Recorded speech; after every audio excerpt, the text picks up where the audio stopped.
मैं Arab country बातें नहीं करूंगा। तुम मेरे भगवान को नहीं मानोगे तो मैं तुमको नहीं मानूंगा, तुमको मैं खत्म कर दूंगा।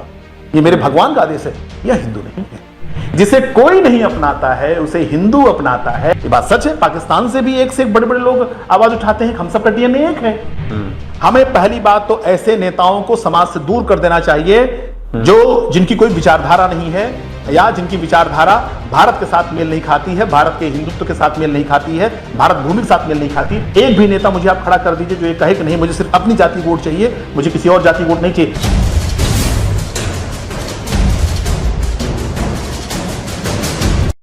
हरे कृष्णा, जय श्री राम, वंदे मातरम। मैं गौरव त्रिपाठी आईवेस फाउंडेशन के चैनल पर आपका बहुत बहुत स्वागत करता हूं और मैं ये उम्मीद करता हूं कि आप बहुत अच्छा और खुशहाल जीवन यापन कर रहे होंगे। आज जो आप वीडियो देख रहे हैं, हमारा विषय है हिंदू राष्ट्र।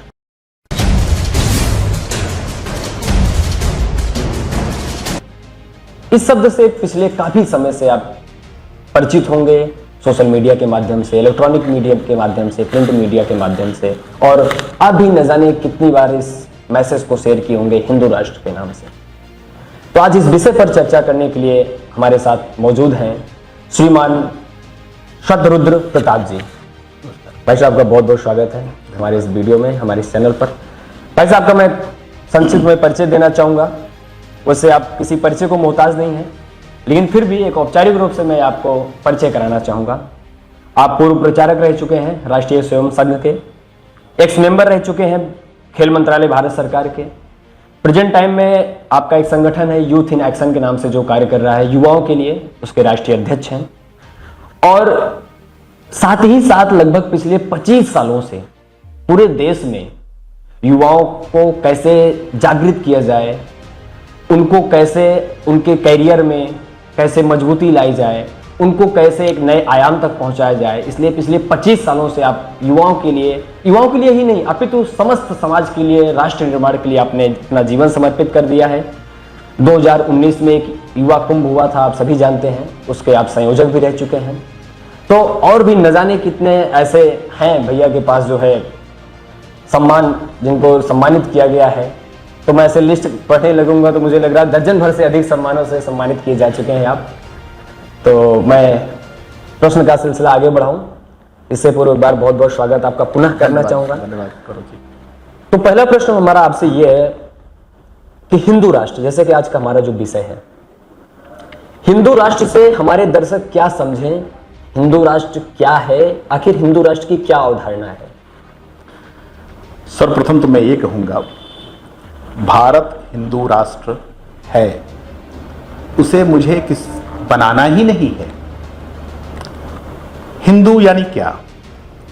अब ये बहुत पुराना शब्द है, क्योंकि यह शब्द भी कहा जाता है कि हमारा नहीं, हम किसी और ने दिया, बाहर के लोगों ने दिया। विष्णु पुराण में आता है कि हिमालय से लेकर के समुद्र तक का जो विशाल भूभाग है, यानी ही से हिमालय, इंदु से इंदु सरोवर यानी हिंदलकन, हिमालय से लेकर के इंदु सरोवर तक का जो भूभाग है, विशिष्ट मतलब विस्तृत भूभाग है, वह हिंदू भूमि है, वह आर्य भूमि है, वह जम्मू द्वीप है, वह भरतखंड है। तो यह वर्णन आता है। चीन के लोगों ने भी इसका वर्णन किया है, उसको उन्होंने इंदु देश कहा। इंदु यानी कि जो चंद्रमा के समान शीतलता प्रदान करता है। क्यों? भारत ज्ञान की भूमि है और विशेषता भारत आध्यात्म की भूमि है। भारत ने दुनिया पर कभी भी आक्रमण नहीं किया। आप किसी एक राजा का बता दीजिए कि भारत के लोग कहीं बाहर गए आक्रमण करने के लिए, उनको आवश्यकता ही नहीं पड़ी। क्यों? उनके जीवन में एक आध्यात्म भाव आ गया कि यह सब कुछ तो ईश्वर का है, और जो हम फिलॉसफी देते हैं जियो और जीने दो का, अब आप ये जियो जीने दो का जब आप बात करेंगे तो कहां से आएगा? वो हिंदू ही लाएगा। हिंदू ही तो कहता है। अब से हिंदू की व्याख्या करने को कहा जाए तो बहुत कठिन है, क्योंकि अब कोई आपसे कहे कि आकाश की व्याख्या करिए, बिल्कुल, तो कैसे हम व्याख्या करेंगे? तो ये बड़ा कहना भी बड़ा कठिन होता है, इसको समझना भी बड़ा कठिन। बस हिंदू राष्ट्र या हिंदुत्व को समझा जा सकता है, समझाया नहीं जा सकता है। आपको मैं समझाने का प्रयास कर सकता हूं, क्योंकि बहुत विराट है।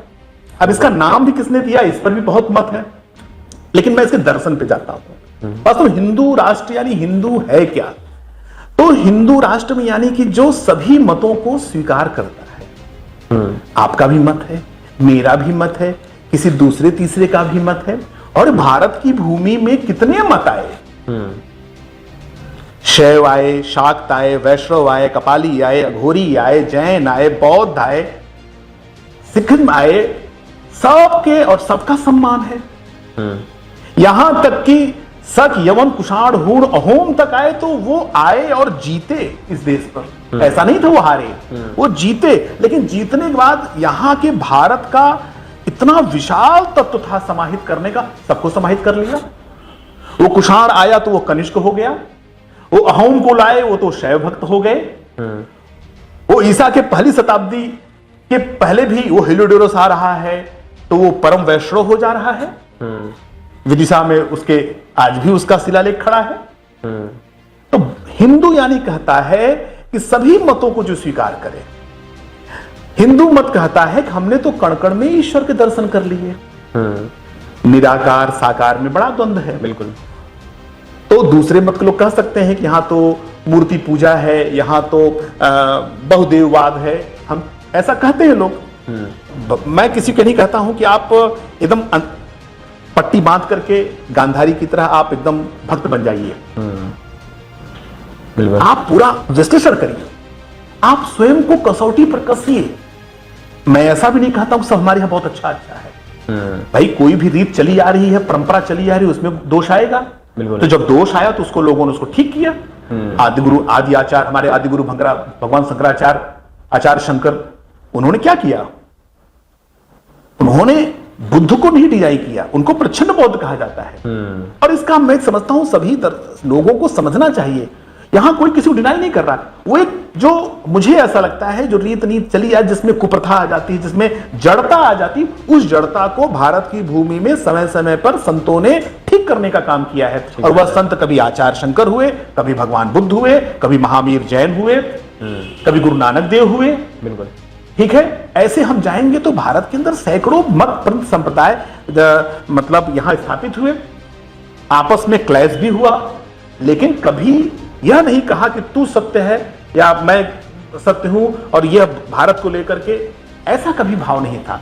सबने समझा कि यही सबने समझा कि सर्वम खलुदम ब्रह्म, ब्रह्म एक है। उसको मानने वाले अलग अलग रूप में हो सकते हैं। बिल्कुल। हमारा संविधान में, जब संविधान में लगभग 300 के आसपास लोग बैठे, 2 साल तक उसकी चर्चा चली, उसमें कहा गया भाई कि हिंदू की व्याख्या किया जाए। जो आज मुझसे प्रश्न पूछते हैं तो मैं तो अपने उन महान संविधान निर्माताओं की तरफ में बात करूंगा।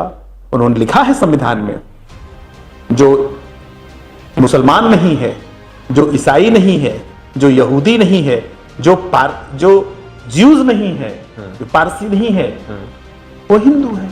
यानी कि जो मत पथ भारत के भूमि के बाहर जन्मा, वो इस्लाम है, ईसाई है, जुडिज्म है, ये सब जो है वो बाहर थे। तो उनको कहा कि यह हिंदू नहीं है। बट भारत के अंदर जन्मे जितने भी मत पथ संप्रदाय हैं, वो बौद्ध है, जैन है, सिख है, शैव है, शाक्त है, वैष्णव है, कपालिक है, बहुत मत पथ संप्रदाय है। द्वैतवाद है, द्वैतवाद है, विशिष्टाद्वैतवाद है, बहुत मत है। बिल्कुल। लेकिन सबको उन्होंने कहा कि ये सब हिंदू हैं, ये हिंदू की ही शाखा है। अब वैसे तो आप कहेंगे ये तो हिंदू की व्याख्या हुई नहीं, लेकिन संविधान निर्माताओं ने तो यही कहा। ये सब उन्होंने एक लाइन दे दिया हमको कि भारत भूमि के अंदर जन्मे ये सब जितने मत पथ संप्रदाय हैं, जिनकी भक्ति भारत भक्ति है, जिनकी भक्ति भारत भूमि प्रति भक्ति है। मत पंथ अलग हो सकता है, आपने ये कलर पहना है, आपने एक सदरी पहन लिया है, मैंने ऐसे पहना, आप पैंट पहने, मैं धोती पहन के आया हूं, इसके आधार पर तो ये हमारा आपका द्वैत नहीं हो सकता। बिल्कुल बिल्कुल, इसके आधार भेद नहीं किया जा सकता। अगर हम अध्यात्म, हमको पता है कि जो गौरव जी है वही मैं हूं, जो मैं हूं वही गौरव जी है। अब आप इतनी और एक अच्छी बात बताता हूं आपको। भारत के ऋषियों ने वेद से एक शब्द, एक मंत्र निकाला है, एकम सत्य विप्रा बहुधा वदंती।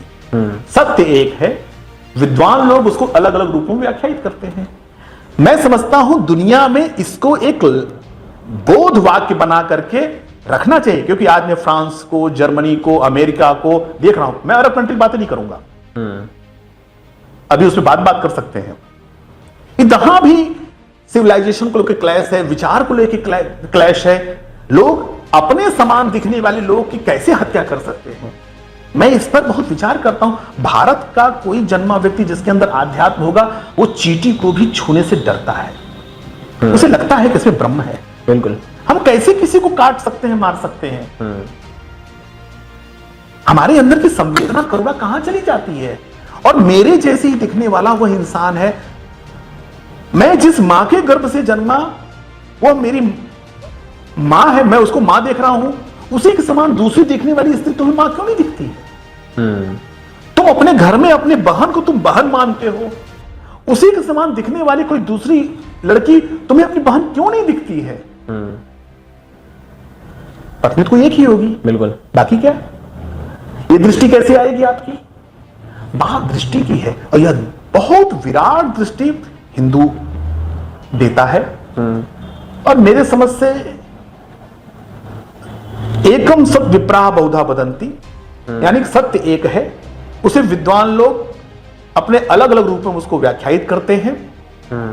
यह तत्व देने वाला, सर्वे भवन्तु सुखिनः सर्वे सन्तु निरामया की कल्पना देने वाला, क्रीडवन्तो विश्वमार्य, मतलब संपूर्ण विश्व को आर्य बनाने की जो कल्पना करता है, आर्य यानी श्रेष्ठ बनाने की कल्पना करता है, और वसुधैव कुटुम्बकम, यानी सारा विश्व ही मेरा परिवार है। तो सारा विश्व मेरा परिवार है जब हिंदू कहता है, तो इसका मतलब यह नहीं है कि तुम मेरे जैसे दिखो, अगर तुम मेरे जैसे नहीं दिखोगे तो हम तुमको कत्ल कर देंगे। तुम मेरे भगवान को नहीं मानोगे तो मैं तुमको नहीं मानूंगा, तुमको मैं खत्म कर दूंगा, ये मेरे भगवान का आदेश है। यह हिंदू नहीं है। हिंदू तो यहां तक है, तुम मुझको मानते हो नहीं मानते हो, फिर भी मैं तुमको हिंदू। मैं तो यहां तक कहता हूं, जो न इस्लाम को मानता है, न ईसाइयत को मानता है, न ज्यूज को मानता है, न हिंदू को भी मानता है, उसे न इस्लाम शरण देगा, न ईसाइयत शरण देगा, न ज्यूडिस शरण देगा। उसे सिर्फ और सिर्फ एक ही स्थान है, वह हिंदू है। जिसे कोई नहीं अपनाता है उसे हिंदू अपनाता है। मैं समझता हूं यही हिंदू की सबसे बड़ी अवधारणा है। बड़ी अवधारणा। अभी आपने बताया कि हिंदू जो है समस्त, अभी आपने तमाम संप्रदायों विचारधाराओं की बात की, अलग अलग, इस्लामिक, बौद्धिक, पारसी, अलग अलग। इसके साथ साथ आपने बताया कि हिंदू समस्त अवधारणाओं को, विचारधाराओं को साथ में लेकर चलने वाला है और सबके मत का सम्मान करता है, सबको समाहित भी करता है, सबको समाहित भी करता है। तो हिंदू राष्ट्र अलग से क्यों आवश्यक है? जब सबको हम साथ में ले चलने की भावना हमारे अंदर है, तो अलग से हिंदू राष्ट्र की क्यों मांग की जा रही है? अलग से हिंदू राष्ट्र बनाने की क्या आवश्यकता है? मैंने तो पहले ही कहा कि भारत हिंदू राष्ट्र है, मुझे इसे हिंदू राष्ट्र बनाने की आवश्यकता नहीं है। मैं अपना मत, मेरा मत यही है कि भारत को हिंदू राष्ट्र बनाने की आवश्यकता नहीं है। आपके जो मत है, ये 125 करोड़ देशवासियों का मत है, ये 140 करोड़ देशवासी, ये होना चाहिए, उसे समझना चाहिए। यहां जो अन्य मत पंथ के लोग भी रहते हैं, जो इसी भारत भूमि में हमारे ही पूर्वज के अंश से, रक्त से, बीज से पैदा हुए हैं, जो काल बाह्य किन्हीं भी परिस्थितियों से किसी अन्य मत पंथ को चले गए, उसके आधार पर उनके पूर्वज अलग नहीं हो जाएंगे। हमारा 4 पीढ़ी पहले, 5 पीढ़ी पहले, 100 साल पहले, 200 साल पहले कोई मेरे ही परिवार का बंदी इस्लाम में चला गया, ईसाई में चला गया, मैं तो ये मानता हूं मेरे परिवार का ही व्यक्ति है वो, क्योंकि उसके पूर्वज मेरे पूर्वज एक हैं। आजकल डीएनए की बात होती है, ये बात सच है। पाकिस्तान से भी एक से एक बड़े बड़े लोग आवाज उठाते हैं, हम सबका डीएनए एक है। तो सीधा सीधा इसमें है कि भारत को हिंदू राष्ट्र बनाने की जो बात हो रही, वास्तव में मेरी जो कल्पना है, मैं जो समझता हूं, यह प्रत्येक व्यक्ति को समझना चाहिए कि भारत हिंदू राष्ट्र है, इसे बनाने की आवश्यकता नहीं है, इसको समझने की आवश्यकता है। अब जो हिंदू राष्ट्र की बात करते हैं, मेरा मत है कि वह हिंदू राष्ट्र को बल प्रदान करना चाहिए। कहीं वह तत्व अगर गायब हो जाएगा, वह हिंदू राष्ट्र की जो अवधारणा है, परिभाषा है, अगर वह खत्म हो जाएगी, तब तो फिर आज जो दुनिया में हो रहे हैं, जिन्हें अपनी पहचान का संकट है, हम क्या थे 500 साल पहले, हम क्या थे 1000 साल पहले, हम तो कहेंगे ना भाई, हम तो कहेंगे कि हम वेद काल से भी, उससे भी हजार साल से पहले से जो परंपरा थी हमारी, बिल्कुल, साथ विवाह करने की, कर्मकांड करने की, जो मंत्र थे, अगर वेद वो मंत्र थे, हम उसी को पालन कर रहे हैं, हमने बदला नहीं। बिल्कुल। तो हिंदू राष्ट्र बनाने की जो अवधारणा है, मैं समझता हूं भारत हिंदू राष्ट्र है, इसे बनाना क्या है, इसे बल प्रदान करना है। और हर व्यक्ति को समझना चाहिए, 140 करोड़ लोगों को समझना चाहिए, समझना को भारत हिंदू राष्ट्र है, सभ्यता संस्कृति हिंदू राष्ट्र है। और हमारे हिंदुत्व की तो परिभाषा जो ये है कि जो भी भारत के सुख दुख रीत नीति परंपरा में समान है, जो भारत के पूर्वजों को अपना पूर्वज मानता है, जो यहां के दुख को दुख, यहां के सुख को सुख मानता है, जो यहां की परंपरा को ही अपनी परंपरा मानता है, वो हिंदू है। उपासना पद्धति कुछ भी हो।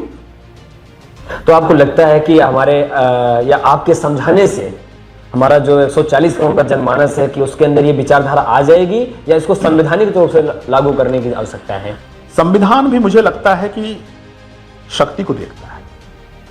और जैसा कि कहते हैं कि बाबा साहेब भीमराव अम्बेडकर ने संविधान सभा में यह व्यवस्था दी है, उन्होंने व्यवस्था दी है और सबने मिलकर व्यवस्था दी है कि समय और काल के हिसाब से संविधान का में बदलाव किए जा सकते हैं। और अभी तक 100 से ज्यादा संविधान में संशोधन हो चुके हैं, और बहुत कई बार तो और अधिक से अधिक संशोधन तो राजनीति से प्रेरित होकर के संविधान को विद्रूप करने का काम किया है। मैं तो समझता हूं कि भारत में संविधान का स्थान किसी भी गीता रामायण से कम नहीं होना चाहिए। दुख इस बात का होता है कि जो लोग संविधान की बात करते हैं वो संविधान कितना पढ़ते हैं, संविधान को कहां स्थान मिलता है। और ये तो संविधान ही हमको दे रहा है ना कि भाई आप परिवर्तन करिए। और मैं मानता हूं कि भारत हिंदू राष्ट्र है, और संविधान, क्योंकि संविधान से देश चलता है, संविधान में जो भी नीति नियम कानून बनाए जाएंगे वो प्रभावी होते हैं। तो भारत हिंदू भूमि है, और जब संविधान में जब मूल संविधान है उसमें भगवान श्री कृष्ण का, राम का, महाभारत के सारे महापुरुषों का उसमें चित्र है, उसमें उनका वर्णन है। बिल्कुल। तो भारत तो यही हिंदू राष्ट्र है। हमें तो यह समझना है वो कौन लोग हैं जो भारत को इससे तोड़ना चाहते हैं और यहां की इसकी पहचान मिटाना चाहते हैं। मैं समझता हूं वो वही मैकाले पुत्र हैं। मैकाले ने अपने पिता को पत्र लिखा, आज भी वो पत्र पड़ा हुआ है ब्रिटिश में, कि भारत के लोगों को मुझे दिमाग से, मन बुद्धि से मुझे अंग्रेज बना देना, अंग्रेजों गुलाम बना देना है। इस नाते उनके जितने भी ज्ञान के स्रोत है, परंपरा के स्रोत है, जो उचित है, मेरा तो ले गए वो, और हमारे जो हमारा था हमको उसको दुश्मन बना गए। और आजाद भी हुआ तो वही काले अंग्रेज, वही मैकाले पुत्र भारत की शिक्षा व्यवस्था पर लागू हो गए। हमारे छत्रपति शिवाजी महाराज को, हमारे महाराणा प्रताप को, हमारा जो संघर्ष का इतिहास है, आपने उसको खत्म करने का काम करने लगे। ये तो भारत की भूमि की विशालता है कि आप खत्म नहीं कर पा रहे हैं। बिल्कुल। बहुत लोग आए, बिल्कुल। अगर हमारा संघर्ष का इतिहास नहीं होता गौरव जी, हम आज आप सामने बैठे होते क्या? आज राम जन्मभूमि पर अब भगवान राम का मंदिर बनता क्या? बिल्कुल सही। आज हमारे मंदिर जो बचे हुए बचते क्या? हमने संघर्ष किया तब बचा है ना। कहां गए वो यूनान के, मिस्र के, मेसोपोटामिया के और ईरान के वो सब उन्नत जो उनकी सभ्यताएं थी, कहां गए सब? वो उनके मंदिर कहां गए सब? उनके लोग कहां गए? याद रखिए, जब एक समय जब इस्लाम और ईसाइयत का जब तलवार चली, और जिसने सिर्फ एक ही माना, या तो ईसाई मानो या तो इस्लाम मानो, चला उनका, कितने देश बचे? उसमें भारत बचा है। बिल्कुल सही। भारत बचा नहीं, हमारा संघर्ष का इतिहास है। बिल्कुल सही। तो अभी आपने बताया कि 140 करोड़ में जिस इस्लाम की बात कर रहे हैं उनको मानने वाले लोग भी आते हैं, वो तो हिंदू राष्ट्र नहीं मानते भारत को, तो आप उनके लिए क्या करेंगे? हिंदू संगठित हो, हिंदू अपने शक्ति को पहचाने। हमें इस्लाम की तरफ, अभी भारत के मुसलमानों की तरफ बस इतने ध्यान देना है कि वो हमारे अपने लोग हैं। वो किसी भी कारण से उनको जोर जबरदस्ती से, अधिकांशतः तो जोर जबरदस्ती से हुआ है, तलवार के बल पे हुआ है, बहुत सी चीजें हुई हैं। कुछ उसमें हमारी भी कमी रही है, हमारे लोगों के भी, जो उस समय के जो मुखिया लोग थे या जो समाज में ऐसे जिनका वर्चस्व था, उन लोगों ने भी हटाने का काम किया, अछूत करके काम किया, मलेच्छ कह के, मतलब उनके साथ अगर बैठे खा लिया तो उनको भी अपने धर्म से बाहर कर दिया। ये बहुत बड़ी संख्या हुई है। तो सबसे पहली बात है कि हमें यह समझना चाहिए कि हमारे अपने लोग हैं, लेकिन उसके साथ साथ हिंदू को अपनी शक्ति पर काम करना होगा। शक्तिहीन के साथ कोई नहीं खड़ा होता है। आप शक्तिहीन थे, वो आपको छोड़कर गए। आप शक्तिशाली बनिए, वो आपके लोग हैं, अपने लोग, हमारे लोग हैं। वो आपको तुरंत स्वीकार करेंगे। स्वीकार करने के लिए बैठे हैं, मैं इस मत का हूं। पहले हिंदू अपनी शक्ति को समझे और हिंदू संगठित तो हो। हमें सिर्फ और सिर्फ इस समय हिंदू समाज के संगठन पर बात करना चाहिए। हमें हिंदू समाज कैसे बल प्राप्त करे उस पर बात करना चाहिए। जो भी ऐसे तत्व हिंदू समाज के अंदर हैं जो हमको बांटते हैं, जो भी तत्व हैं, उसको हमारे लोग बैठे, उसको समाप्त करें। और कैसे छत्रपति शिवाजी महाराज ने हिंदू विश्व राज्य की स्थापना की, कैसे महाराणा प्रताप ने कोल भीलों के साथ मिलकर के मुगलों की सेना को हराया, यह हमको समझना चाहिए। तो ये कैसे संभव होगा? हिंदू राष्ट्र जैसे आप बताने जो परिकल्पना की बात कर रहे हैं, जो विचार आप रख रहे हैं, ये कैसे संभव होगा? ये सेना की मदद से संभव कर लेंगे या ऐसे हम आप जैसे जन जागृति कर रहे हैं आप ऐसे ही संभव कर लेंगे? नहीं, मैं सेना की बात नहीं करता हूं, मैं पुलिसिंग की बात नहीं करता हूं। मैं बात करता हूं स्वामी विवेकानंद की, मैं बात करता हूं दयानंद सरस्वती की, मैं बात करता हूं ऐसे ही महापुरुषों की जो एक विराट व्यक्तित्व के साथ खड़े होते हैं, समाज को अपना नेतृत्व देते हैं और उनके नेतृत्व में किसी भी प्रकार का डायलेमा नहीं होता है, अंतर्द्वंद नहीं होता है। हमें पहली बात तो ऐसे नेताओं को समाज से दूर कर देना चाहिए जो जिनकी कोई विचारधारा नहीं है या जिनकी विचारधारा भारत के साथ मेल नहीं खाती है, भारत के हिंदुत्व के साथ मेल नहीं खाती है, भारत भूमि के साथ मेल नहीं खाती। हमें समझना चाहिए आज हम ठगे जा रहे हैं, हम जातिवादी नेताओं के साथ ठगे जा रहे हैं, हम सांप्रदायिक नेताओं के साथ ठगे जा रहे हैं, हम भाषा और क्षेत्र के आधार पर लड़ाने वाले नेताओं से ठगे जा रहे हैं। तो पहली बात तो यह दूर होगा लीडरशिप से, सेना से नहीं। हिटलर ने भी सेना लगाई थी, क्या कर लिया आपने? और भारत में कभी ऐसा नहीं करेगा। अरे हम भगवान श्री कृष्ण के हम वंशज हैं, हम भगवान राम के वंशज हैं। नहीं, भगवान को भी धर्म की स्थापना करनी पड़ी तो उन्होंने युद्ध लड़ा। आवश्यक, मैंने क्या कहा? मैंने आपसे कहा शक्ति जी। शक्ति रखिए, शास्त्र और शस्त्र दोनों हमें रखने हैं। शस्त्र को कंट्रोल करने का पावर होना चाहिए। एटम बम बना लीजिए, पाकिस्तान पर बना लीजिए, लगता तो यही है कि पाकिस्तान अपने पर ही फोड़ लेगा। बिल्कुल, दुनिया उससे परेशान। भारत ने भी एटम बम बनाया है, दुनिया भारत के एटम बम से नहीं परेशान है, लेकिन पाकिस्तान से परेशान है क्योंकि वो कभी बेच रहा है किसी को, कभी अभी जिहादियों के हाथ पड़ सकता है वो, क्योंकि वहां शास्त्र नाम कोई चीज ही नहीं है। तो इतना मत, इतना आपका बुद्धि विवेक होना चाहिए कि हमें क्या प्रयोग करना है। इसी नाते भारत में जितने भी देवी देवता हैं उनके एक हाथ में शस्त्र है, एक हाथ में शास्त्र है। बिल्कुल सही। कब कैसे उपयोग करना है? अर्जुन के पास ब्रह्मास्त्र था, भगवान श्री कृष्ण ने उनको ब्रह्मास्त्र प्रयोग करने को अनुमति नहीं दी थी। लक्ष्मण के पास ऐसे ब्रह्मास्त्र थे, वो पल भर के अंदर पूरी लंका को समाप्त कर सकते थे। भगवान श्री राम ने उनको अनुमति नहीं दी, उन्होंने कहा सीधे लड़ो, धर्म बल खड़ा कर, धर्म बल यानी धर्म का बल खड़ा करो। मेरा मत है जब धर्म का बल खड़ा होता है सारी बुरी शक्तियां खत्म होती हैं। इसी नाते हमारे सन्यासी, हमारे गुरु कहते हैं धर्म की जय हो, अधर्म का नाश हो। वास्तविकता यह है कि हमारे सबके जीवन में अधर्म है, हमारे सब जीवन में लोभ है, अहंकार है, पाप है, हम ईर्ष्या करते हैं, हम अपने लोग को ही खराब करते हैं। सुप्रीम कोर्ट में या हाई कोर्ट में या जिला न्यायालय में आप जाइए तो जितने भी वाद होंगे वो घरों के वाद हैं। मतलब मुझे लगता है कि 90% तो जो मुकदमे हैं वो घर के हैं। बिल्कुल सही, वो हिंदू मुस्लिम के नहीं है। बिल्कुल ठीक है। तो पहले तो हमें अपना घर ठीक करना पड़ेगा। देखो भाई, हम कमजोर हैं इस नाते वो फायदा उठाते हैं, बाहर बैठी शक्तियां। और भारत जैसे देश को तोड़ने के लिए दुनिया में बहुत बड़ी बड़ी शक्तियां बैठी हैं, तब भी थी, आज भी है, लगी हुई है कैसे हमें भारत को टुकड़ों में बांटना है। राजीव मल्होत्रा की बहुत फेमस पुस्तक है ब्रेकिंग इंडिया, पढ़ना चाहिए सबको। कितनी बड़ी बड़ी योजनाएं लगी हुई हैं, कितनी बड़ी शक्तियां लगी हुई हैं जो भारत को कई खंडों में बांटने की योजना है। अरे भारत को पाकिस्तान बांग्लादेश से बांट करके आप क्या पाया लिए? आप जिन लोगों ने बंटवारा किया था उन लोगों ने कभी कल्पना की कि 25 लाख से ज्यादा लोग मारे गए हैं, लाखों लाख महिलाओं का बलात्कार हुआ है, लाख से भर करके ट्रेनें आती थी और हम आजादी का जश्न मना रहे हैं। कैसे कोई बर्दाश्त कर सकता है कि बंटवारे का आपने कितना बड़ा दुष्परिणाम किया? आज की वहां स्थिति क्या है? तो यह अंग्रेजों की चाल थी, मैं समझता हूं उसमें सत्य चाल थी, अनावश्यक हमको बांटा गया। और आज भी हम क्या मुसलमान के नाम पर, हिंदू के नाम पर बांटा गया? क्या आज यहां मुसलमान नहीं है? और जो यहां मुसलमान रहते क्या उनको अधिकार नहीं है? बिल्कुल है। और यहाँ के मुसलमानों को जितना अधिकार है उतना तो अरब का अधिकार नहीं है। बिल्कुल सर। अभी आपने बंटवारे की बात की, थोड़ी देर पहले आपने जातिवाद की बात की थी, तो क्या हम ये माने कि जब संवैधानिक रूप से भारत हिंदू राष्ट्र घोषित हो जाएगा तो क्या जातिवाद का जो आप अभी बात कर रहे थे, हम बटे हैं इतना, तो क्या ये समाप्त हो जाएगा? जाति आवश्यक है, वाद बुरा है, वाद पाप है। हम किसी एक कुल में, किसी एक परिवार में, किसी एक गोत्र में हम पैदा हुए हैं। मैं अपने महान पूर्वजों पर गर्व करता हूं। पहली बात, उन्होंने जो व्यवस्थाएं बनाई वो भी अपने आप में वैज्ञानिक थी।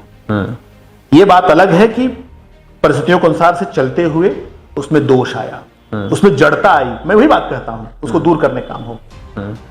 आप जाति की बात कहते हैं, निश्चित रूप से जाति के आधार पर किसी का भी अपमान बर्दाश्त नहीं करना चाहिए। बिल्कुल सही। और होना भी नहीं चाहिए। हमारे यहां है भी नहीं, अगर है तो उसे हटा देना चाहिए।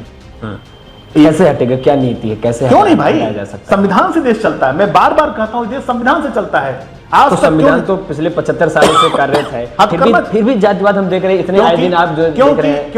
क्योंकि इस राजनीति में बांट करके ही सत्ता प्राप्त किया जा रहा है और करते हैं लोग। मैं मानता हूं कि हमारे नेताओं के पाप हैं जो हमको जाति के आधार पर बांटते हैं और शासन सत्ता लगाते हैं। कौन सा नेता है जिसको मैं देख करके मैं कहूं कि हाँ बहुत आदर्शवादी है, बहुत अच्छे हैं, सबको ले चलेंगे? जातियों के आधार पर तो व्यक्ति का चुनाव हो रहा है। एक भी नेता मुझे आप खड़ा कर दीजिए जो ये कहे कि नहीं मुझे सिर्फ अपनी जाति वोट चाहिए, मुझे किसी और जाति वोट नहीं चाहिए। किस बात की जाति की बात करते हैं लोग? आज खोज खोज कर जाति बात होती है, क्योंकि यह शुरू हुआ। इसके तो शुरुआत में शुरू कर दिया गया, समाज को बांटा गया। हमें तो ऐसा नेता जो आप बात कर रहे थे, क्या सेना के आधार पर, क्या मैं यही कहता हूं ना, तुम ऐसे व्यक्ति को खड़ा करो जो सबको लेकर चले, तब तो आप जीतोगे, तब तो आप भारत को विश्व गुरु बनाओगे। आपकी नजर में अभी कोई ऐसा नेता जिसको आपको लग रहा है कि वो नेता आने पर हमारी जो अवधारणा है राष्ट्र को लेकर को पूरी हो सकती है? वह जब आएगा तो स्वतः दिखना शुरू हो जाएगा। फिलहाल अभी तो मुझे कोई नहीं दिखता है। तो जब तक नहीं दिख रहा है तब तक मैं मानूं कि हिंदू राष्ट्र की हमारी अवधारणा जो है हमसे ऐसे अछूती रहेगी। समाज खड़ा हो रहा है, समाज में काम हो रहा है, इस बात से हम इनकार नहीं कर सकते हैं कि समाज के अंदर जागरण आया है। बिल्कुल, इस बात से हम आपके सहमत हैं। और साथ साथ इसमें एक और प्रश्न जोड़ना चाहूंगा, क्योंकि आप पिछले 25 वर्षों से लगातार युवाओं के लिए कार्य कर रहे हैं, तो समाज जागृत हो रहा है आप कह रहे हैं, तो मैं विशेषकर आपके सेक्टर से जुड़ा हुआ जो युवाओं के लिए आप कार्य कर रहे हैं, तो इसमें हमारे जो राष्ट्र के युवक और युवतियां हैं किस प्रकार से अपनी भूमिका निभा सकते हैं, किस प्रकार से आपके साथ वो भूमिका निभा रहे हैं इस अवधारणा को साकार रूप में लाने के लिए? ये मेरा सौभाग्य है कि मैंने जब से होश संभाला, मेरे परिचय में भी आपने संघ का प्रचारक का मेरा अपने परिचय दिया है। मेरे जीवन में ये बड़ा सौभाग्य है कि मैं संघ का स्वयंसेवक हूं और मैं प्रचारक का जीवन मैंने जिया है। बिल्कुल, प्रचारक का जीवन जीने के नाते ही, संघ का जीवन जीने के नाते ही मेरे अंदर, मेरे हृदय में कहीं से भी वाद नहीं आता है, क्योंकि मुझे भारत माता की जय करना ही सिखाया गया है। हमने तो भाई अपने जीवन में प्रचारक कोई भी आता था तो या कोई भी कार्यकर्ता है तो उसे हम उसके नाम के बाद जी लगाते थे। जाति उसकी है, उससे हमके क्या लेना देना है। तो पहली बात तो मेरा सौभाग्य रहा और मैं युवाओं के बीच में काम करता रहा। मैंने देखा है कालखंड, जब मैं इलाहाबाद विश्वविद्यालय में काम करता था तो मुझे अच्छी तरह ध्यान है कि संघ के कार्यकर्ता के नाते मेरे बार बहुत अपमान किया गया है। हमको पानी पिला देते थे, अपना नेकर पहन चलते थे, अपमानित करते थे। मैं बेदना आपकी आंखों में भी देख सकता हूं अपमानित, क्योंकि मैं नहीं, मेरे रोए खड़े हो जाते हैं, क्योंकि मैंने मैंने वो जीवन देखा है गौरव जी।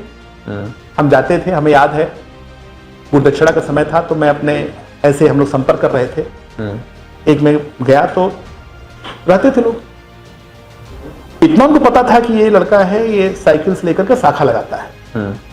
हम 4-5 लोग थे, 4-5 कार्यकर्ता थे, गए, सब सीनियर छात्र तैयारी कर रहे थे, तो हम लोग नेकर में थे, सायं शाखा के बाद गए तो अच्छा आए, पहले तो उन्होंने कहा अच्छा ठीक आइए बैठे, आप लोग कहाँ से थे? ठीक है। तो फिर अरे भाई आइए देखिए ये लोग संघ वाले आए हैं, ये जो हिंदू वाले करने वाले हैं, मतलब एक गाली ग्रुप कहा, पानी पिलाया, लेकिन फिर वो बैठा करके अपमानित करने लगे कि तुम सब ये क्या करते हो, तुम भगवा ध्वज को तुम लोग मानते हो, तिरंगा क्यों नहीं मानते हो? हम सब मानते हैं, भगवा ध्वज का भाई स्थान हमारा गुरु का स्थान है, वो हमने उसे गुरु रूप में चुना है। और नहीं तुम सब बहुत गंदे लोग हो और तुम सब, और भी अनाप शनाप मेरे सामने बोला और करने लगे और मतलब अपमान करने की बात करें। लेकिन हम लोगों को था, मैं समर्थ था गौरव जी उनको पटक करके वहां मारने में, पूर्ण सामर्थ्य थी मेरे अंदर। नहीं आपका संस्कार उसको रोक रहा लेकिन संघ का संस्कार होना था, मैं जोड़ने चला हूं, मुझे तोड़ना नहीं है। और मैंने उनको बस भाव से मैंने उनको आमंत्रित किया, तो चला आया, क्योंकि ये सब जीवन हुए हैं, ये सब जीवन में आए हैं विद्यार्थी। मैं क्योंकि आपके प्रश्न से मैं डिरेल्ड हो जाऊंगा, तो मैं ऐसे भी युवाओं के साथ मैंने काम किया, मतलब किया जहां मुझे अपमान सहना पड़ा। और मैंने देखा है आज काल में जैसे जैसे हिंदू पना जगने लगा, आज मुझे एक से एक नौजवान मिलते हैं। प्रचार जीवन मुझे बहुत ऐसे लड़के मिलते थे, लड़कियां मिलती थी, मेडिकल कॉलेज में, IIT में, NLU में, जो हमसे बहस कर ले जाते थे। ऐसा लगता था जैसे ये एक विशेष संप्रदाय के लोग हैं, ये मानते नहीं है। हमने कहा नहीं भाई ऐसा तो नहीं है, लेकिन व्यवहार से वो माने। तो मैंने देखा है कि युवाओं में परिवर्तन हो रहा है, युवा बहुत तेजी साथ गतिशील हो रहा है, उसकी स्पीड बढ़ रही है, स्वाभाविक सा है। दुनिया बहुत तेजी से भाग रही है, हम बहुत तेजी से अपनी गति को बढ़ा रहे हैं। और वह हमसे आपसे कहीं ज्यादा जो आज का नौजवान है, वह आज की समस्याओं से दो चार है, उसे पता है, तो वो रिलेट करता है, वो प्रश्न करता है।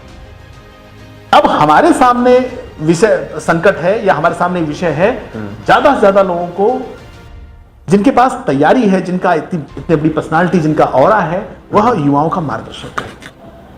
आज मैं युवाओं को देखता हूं, उनको मार्गदर्शन करने वालों को आवश्यकता है, सही बात बताने वालों को आवश्यकता है। कन्हैया का जब उदयपुर में जब उसको गला से काटा गया, तो उसको हर किसी ने देखा कि मोबाइल का, ये इंटरनेट का है, जागरण तो हो रहा है। तो उसको है कि ऐसा क्यों हो रहा है, हमारे बगल में तो मुसलमान रह रहा है, हमारे बगल में तो ईसाई रह रहा है, आज मणिपुर में जो कुछ हो रहा है क्यों हो रहा है, किस बात को लेकर लड़ाई है। मैं मानता हूं भारत की जो अवधारणा है जियो और जीने दो, इतनी बात को अगर लोग समझ लेते तो न करते।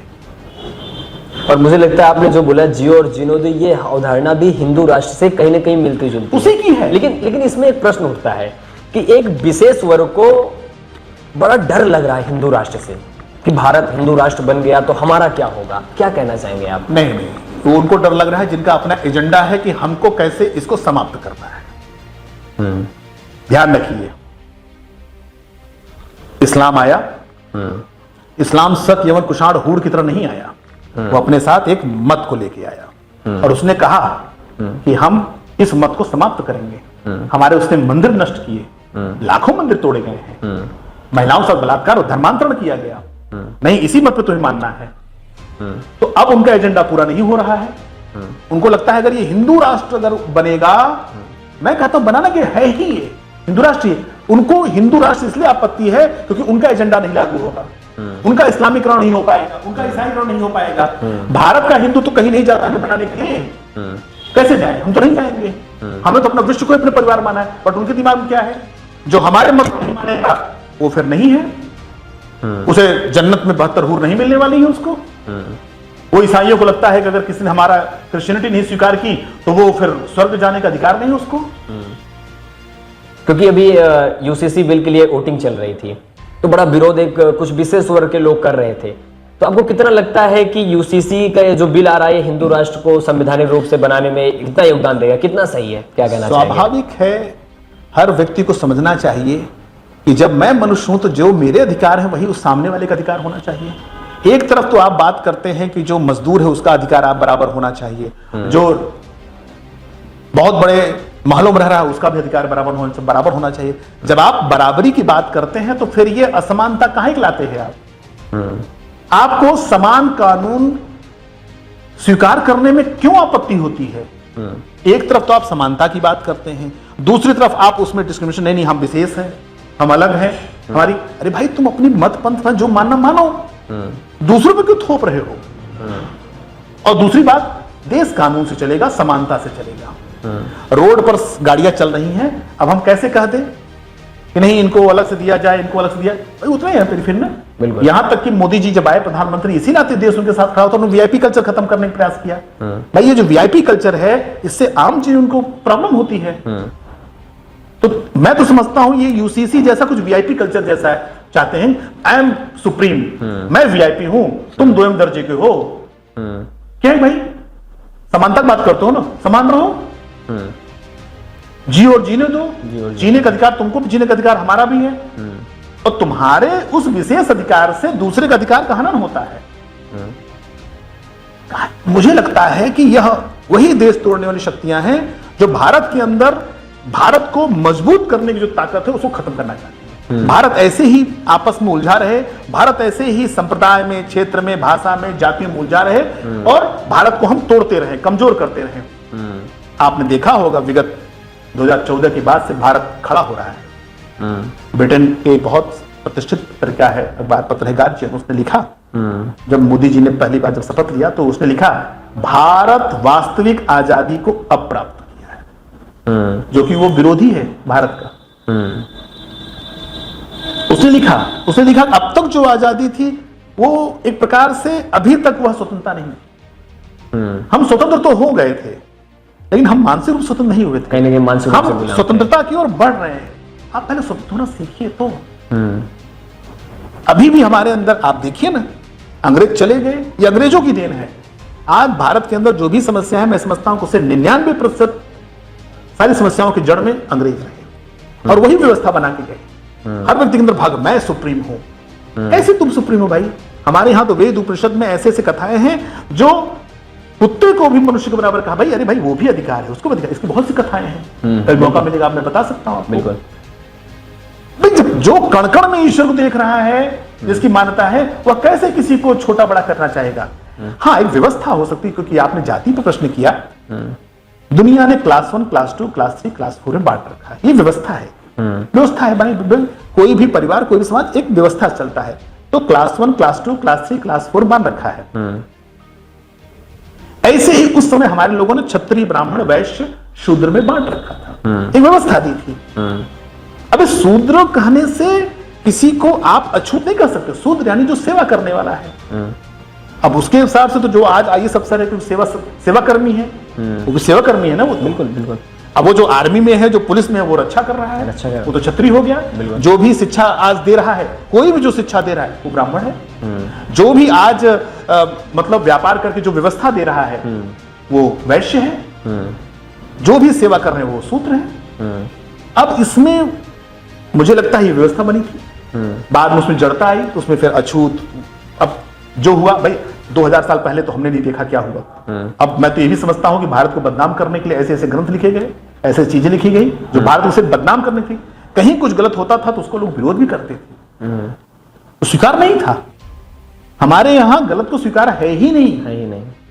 बिल्कुल। इसी संबंधित एक और हमारा आखिरी प्रश्न है, हमारे विषय संबंधित, कि आपने कहा कि हम सबको साथ लेकर चल रहे हैं। अभी आपने संस्कारों की बात की, सभ्यताओं की बात की, लेकिन अभी हम देखते हैं, आप तमिलनाडु ले लीजिए, मणिपुर ले लीजिए, वहां के लोग अलग राज्य की मांग कर रहे हैं, वो उनकी अलग अपनी संस्कृति को लेकर के चल रहे हैं। तो कैसे हम हमारी जो ये हिंदू राष्ट्र की उदाहरण है, कैसे हम साकार कर पाएंगे इस चीज को?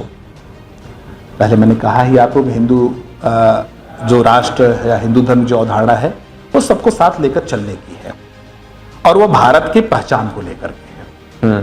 क्योंकि हिंदू में बताया कि एक शब्द आया, बिल्कुल, और विशेष रूप जब आक्रमणकारी लोग आने लगे तो यहाँ जो मत पंथ के लोग थे, सभी मत पंथ लोग थे, तब उनको लगा कि भाई वो तो इस्लामिक है, वो तो ईसाई, इस प्रकार के लोग हैं। हम कौन हैं? हम कौन हैं? तब सभी लोगों ने मिल करके कहा भाई हमारी पहचान ही हिंदू है, और हिंदू के प्लेटफॉर्म पर खड़े होकर के इन आततायु आक्रमणकारियों से, अधर्मियों से लड़ा, और आज हम खड़े हुए। तो हिंदू जो है वो हमारी संघर्ष करने की, हमारी जो एक यूनिटी की पहचान की अवधारणा है। अब जैसे आपने तमिलनाडु, मणिपुर इन सब कहा, मैं ये समझता हूं कि सभी मतों पंथों का सम्मान करना चाहिए, और सभी भाषा का सम्मान करना चाहिए, क्योंकि भाषा तो सब एक ही जगह से निकली है। सबकी भाषा भारत की भाषा है, स्रोत सबका एक है। कोस कोस पर पानी बदले, 1.5 कोस पर बानी बदले। ये तो आप इसी उत्तर प्रदेश के अंदर लखनऊ से शुरू करिए, आपको पूर्वांचल काशी तक जाते जाते आपको बोली भी और पानी बदल जाएगा। तो जो अलग राज्य की, मैं अपनी बात समाप्त करूं। जी। इस नाते यह जो अलग राज्य के लोग कम, मैं वही बता रहा हूं, ये वही ब्रेकिंग इंडिया वाले लोग हैं जो भारत तोड़ना चाहते हैं। कुछ चुनिंदा लोग, ये वही शक्तियां हैं, ये वही दुष्ट शक्तियां हैं। क्योंकि भारत हमारे यशस्वी प्रधानमंत्री नरेंद्र मोदी जी के नेतृत्व में अजेय के रूप में खड़ा हो रहा है। एक विराट स्वरूप में खड़ा हो रहा है, उसको कौन इनकार करेगा? आपको लगता है जहां पे शस्त्र उठाने की आवश्यकता पड़ेगी सरकार उठाएगी? नहीं, मैं समझता हूं कि भारत में कानून का शासन होना चाहिए, समान कानून का शासन होना चाहिए, संविधान का शासन होना चाहिए, संविधान की सम्मान होना चाहिए, और किसी को भी अराजकता फैलाने का अधिकार नहीं होना चाहिए। इसके सर्वश्रेष्ठ उदाहरण हमारे पूज्य योगी आदित्यनाथ महाराज जी हैं जी। आज पूरे भारत में उनकी इसी नाते जय जयकार है कि बेस्ट लॉ एंड ऑर्डर कैसे किया जाता है। छेड़ोगे तो छोड़ेंगे नहीं, ये हमारा बोध वाक्य है, तय करना चाहिए जी। बिल्कुल। शासन सत्ता हनक से चलती है, राजा को कठोर होना ही चाहिए,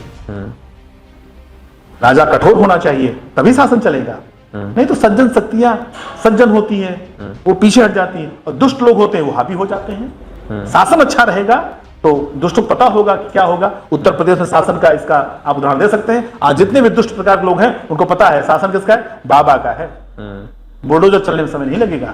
हालांकि मैं बुलडोजर के से बहुत समर्थक नहीं हूं, लेकिन फिर भी मैं बाबा के बुलडोजर में इसलिए कहता हूं, प्रश्न करता हूं कि बाबा ने दुष्टों को कहा कि मैं छेड़ोगे छोड़ूंगा नहीं, और तुम्हारे साथ ही यही अन्याय होना चाहिए। आपको मैं वाकई बता दूं, क्योंकि खेल मंत्रालय में नेहरू का केंद्र का जब मेरे पास काम है तो कश्मीर में गया जी। कश्मीर के लोगों ने मुझसे कहा जनाब मुझे योगी जी ला दो, और यहाँ की ये जो फारूक अब्दुल्ला और ये नेशनल कॉन्फ्रेंस और पीडीपी और ये सब है, कांग्रेस है, ये भ्रष्ट लोग हैं। अच्छा, यहाँ बुलडोजर चलना चाहिए। और मैं अब देख रहा हूं कि वहां पर हमारे लेफ्टिनेंट गवर्नर मनोज सिन्हा जी वहां पर हैं, और वही चल रही बुलडोजर वहां चलना शुरू हुआ। जिन्होंने सैकड़ों साल से आजादी के समय से उससे पहले से कब्जा कर रखा है, गवर्नमेंट की लैंड कब्जा कर रखा था, वो छुड़ाना शुरू किया। और कश्मीर वैली में भी बुलडोजर चल रहा है तो उसको बाबा का बुलडोजर कहा जा रहा है। यानी कि बाबा बुलडोजर न्याय कर रहा है। मध्य प्रदेश में अगर कोई ऐसे धर्मांतरण कर रहा है या कोई ऐसे लब जिहाद कर रहा है या कोई ऐसे अपराध कर रहा है समाज के प्रति, तो हमारे वहां के मुख्यमंत्री शिवराज सिंह चौहान, वहां के गृह मंत्री नरोत्तम मिश्रा बुलडोजर चला रहे हैं। बुलडोजर तो न्याय प्रतीक हो गया, लेकिन शासन होना चाहिए, दुष्टों के अंदर डर होना चाहिए, और सज्जन शक्तियों को, लेकिन सज्जन शक्तियों को उनको उठाना चाहिए। वो जैसे होंगे क्योंकि उनका बल खड़ा होना चाहिए। कैसा बल खड़ा होना चाहिए?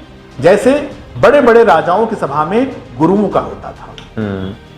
दशरथ होंगे बहुत बड़े, लेकिन जब गुरु वशिष्ठ आते थे तो वो खड़े होकर के अपने पादुका को छोड़ करके नंगे पांव उनका जाते थे, पैर धोते थे, और फिर उनको लाते थे और अपने आसन बैठाते थे। उनको पता था ये हमारी परंपरा है, ये परंपरा रही है। इस नाते याद रखना चाहिए कि समाज में जो भी सज्जन शक्तियां हैं, जो भी ऐसे बड़े लोग हैं, बड़े लोग मतलब पैसे से नहीं, बड़े लोग मतलब जो जिनका मन बड़ा है। बिल्कुल, मैं मानता हूं जिनका मन बड़ा है, जिनका दिल बड़ा है, वह बड़े लोग हैं। और जिनको ज्ञान है, आध्यात्मिक शक्ति जिनके अंदर है, जिनका ऑरा है, उनका सम्मान होना चाहिए, क्योंकि समाज में यही सज्जन शक्ति है, समाज में यही बल खड़ा होना चाहिए। और मैं समझता हूं यही हिंदू का बल है, और इसी हिंदू बल से हिंदू राष्ट्र की अवधारणा पूरी हो जाती है।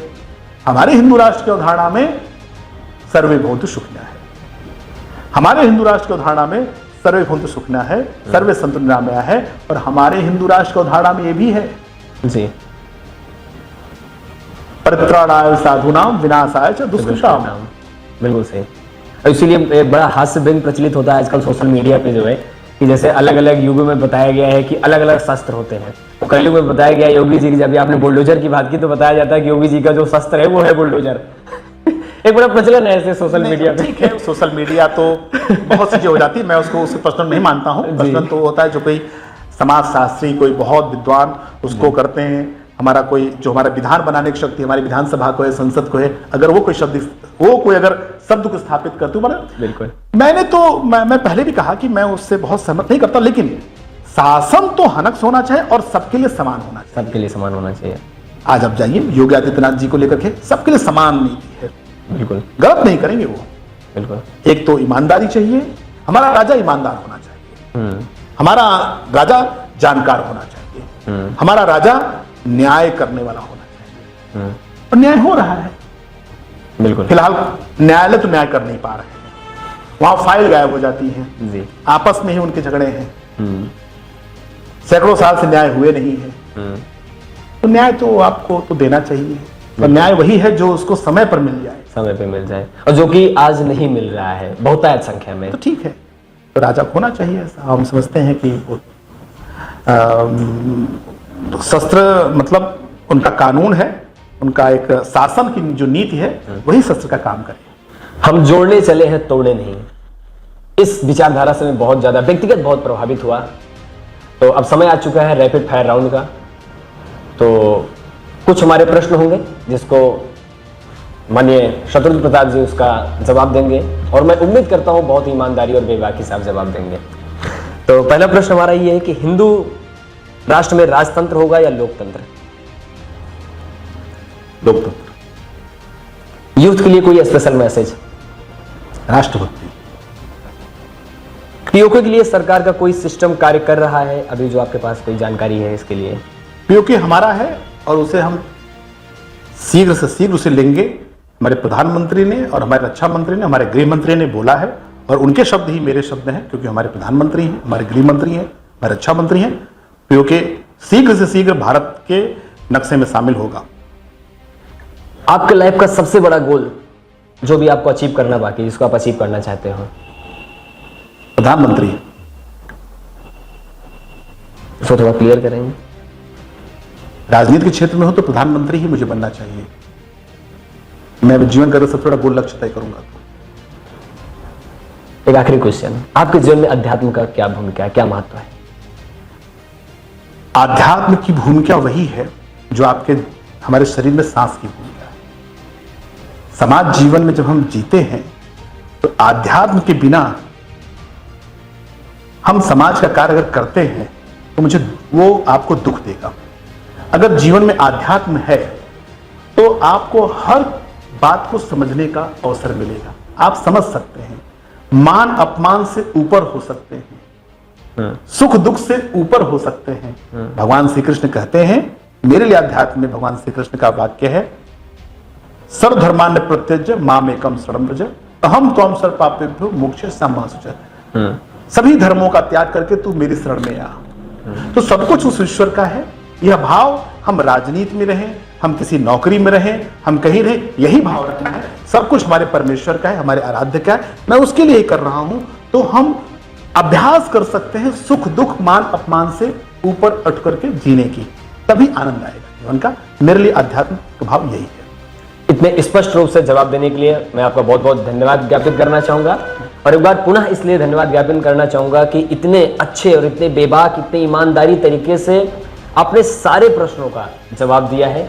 और मैं ये उम्मीद करता हूं कि जितने भी दर्शक इस वीडियो को देख रहे हैं, इस वीडियो को लाइक करें, शेयर करें। शेयर सिर्फ इसलिए ना करें कि मैं कह रहा हूं, शेयर इसलिए करें कि जो हमारी अवधारणा हिंदू राष्ट्र को लेकर के जो मिथ प्रचलित है लोगों में, वो भ्रांतियां दूर हों और लोग वास्तविक रूप में जागरूक हो सके। इसलिए इस वीडियो को शेयर करें, ज्यादा से ज्यादा लोगों तक पहुंचाएं इस वीडियो को, क्योंकि हमारे जीवन को, जैसे भी आपने बताया, हमारा जीवन तभी खुशहाल हो सकता है जब हमारी भारतीय संस्कृति है उसको हम अपनाएंगे। तो एक बार पुनः आपका बहुत बहुत धन्यवाद। धन्यवाद। हरे कृष्णा, जय श्री राम, वंदे मातरम।